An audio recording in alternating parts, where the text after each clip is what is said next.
Malapit na naman ang pasukan ng mga estudyante.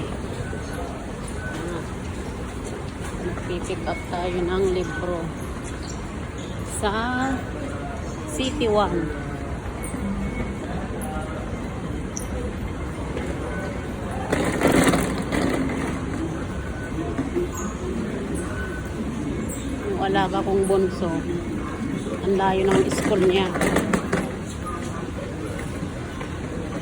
Sa City 1 pa siya pumapasok eh. Sobrang layo.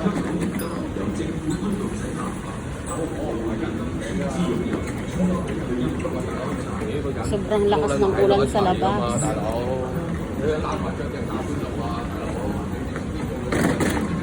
Wala naman yatang bagyo. Kahit maulan, madami pa ring tao.